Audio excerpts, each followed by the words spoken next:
কাঁঠালের মৌসুম শেষ হলেও যেন কাঁঠালের স্বাদ থাকে।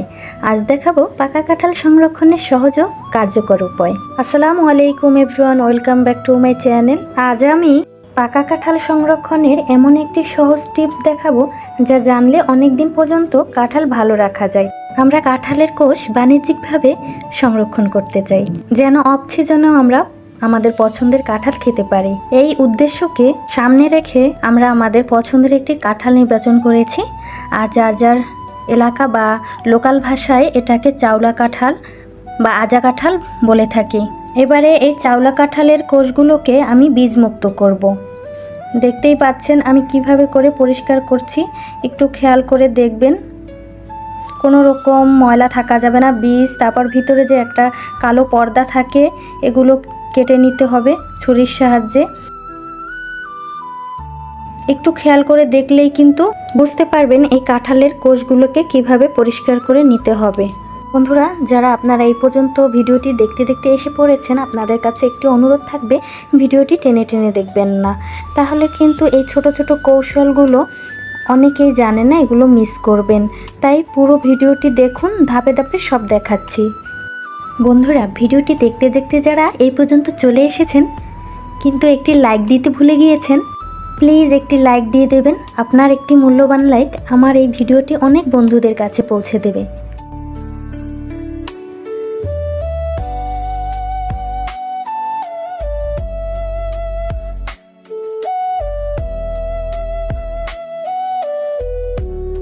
আমি কিন্তু কাঁঠালের কোষগুলো খুব সুন্দরভাবে পরিষ্কার করে নিয়েছি। এবারে আমি সুগার সলিউশন তৈরি করব। তো আমার এখানে কাঁঠালের কোষ প্রায় 500 গ্রামের মতো হবে। তো 500 গ্রাম কাঁঠালের জন্য আমি এখানে 300 গ্রাম সুগার সলিউশন তৈরি করব। আর এই 300 গ্রাম সুগার সলিউশন তৈরি করার জন্য আমি এখানে 240 গ্রাম পানি নিয়েছি আর 60 গ্রাম নেব চিনি। এতে করেই কিন্তু আমি সুগার সলিউশনটা তৈরি করে ফেলতে পারবো। আর এই চিনির সিরাপটা কিন্তু বেশি জাল করে ঘন করা যাবে না, এটা কিন্তু খুবই পাতলা থাকবে। সুগার সিরাপটা কিন্তু আমি জাল করে ঠান্ডা করে নিয়েছি। তো এবারে আমি কিন্তু কাচের একটা জার নিয়েছি, আর জারটা কিন্তু খুব সুন্দরভাবে ধুয়ে মুছে পরিষ্কার থাকতে হবে শুকনো অবস্থায়। তো ওটার মধ্যে আমি ঢেলে দিলাম আর অল্প কিছুটা রেখে দিয়েছিলাম।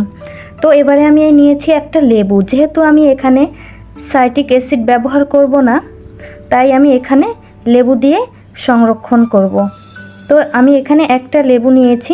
আমি যে সুগার সিরাপটা তৈরি করেছি, এটা যদি বাণিজ্যিকভাবে সংরক্ষণ করতে চান তাহলে কিন্তু এখানে প্রতি কেজি সুগার সিরাপে 2 গ্রাম সাইট্রিক অ্যাসিডের সংযোগ দিতে হবে। তো বন্ধুরা, যারা বাণিজ্যিকভাবে কাঁঠাল সংরক্ষণ করতে চান তারা কিন্তু এই জিনিসগুলো ঠিকঠাকভাবে ফলো করতে হবে। তো বন্ধুরা, আমি যেহেতু লেবু দিয়ে আজকে এই কাঁঠাল সংরক্ষণটা করব সাইট্রিক অ্যাসিডের পরিবর্তে, তো আমি এখানে লেবু পানিটা একটু ছেঁকে দিলাম। দেখতেই পাচ্ছেন যে কিভাবে দিয়েছি। তো এবারে কিন্তু আমি একটা চামচ দিয়ে একটু নেড়ে চেড়ে মিশিয়ে দেব। তো সবগুলো কাঁঠাল আমি ঢেলে নিলাম। বন্ধুরা, আজকের ভিডিওটা যদি আপনাদের কোনো উপকারে এসে থাকে তাহলে আমার চ্যানেলটি সাবস্ক্রাইব করে বন্ধু হয়ে পাশে থাকতে পারেন। বাকি সুগার সিরাপটা দিয়ে আমি চামচ দিয়ে আমি হালকা চেপে চেপে এটা থেকে বাতাসগুলোকে আমি বের করে নিয়েছি। তো বের করে নেওয়ার পরে আমি কিন্তু মুখটা খুব ভালোভাবে আটকে নিয়েছি। তারপর দেখুন আমি একটা পাতিলা নিয়েছি, আর এই পাতিলার মধ্যে কিন্তু আমি পানি দিয়েছি একবারে কৌটার যে ঘাড় বরাবর আমি পানি দিয়ে তারপর এখানে পাস্তুরাইজেশন করব। এবারে চুলাটাকে জ্বালিয়ে দিলাম, এরপর ঢাকনাটা দিয়ে দিলাম যাতে তাড়াতাড়ি গরম হয়ে ওঠে এবং বলক ওঠে। পানির বলক ওঠা থেকে শুরু করে আমরা এটাকে 30 মিনিট জাল করে নিয়েছি বা পাস্তুরাইজ করেছি।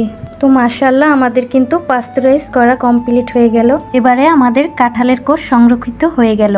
সুগার সলিউশনে লেবু সহযোগী কাঁঠালের কোষকে দীর্ঘমেয়াদী সংরক্ষণের জন্য প্রস্তুত হয়ে গেল।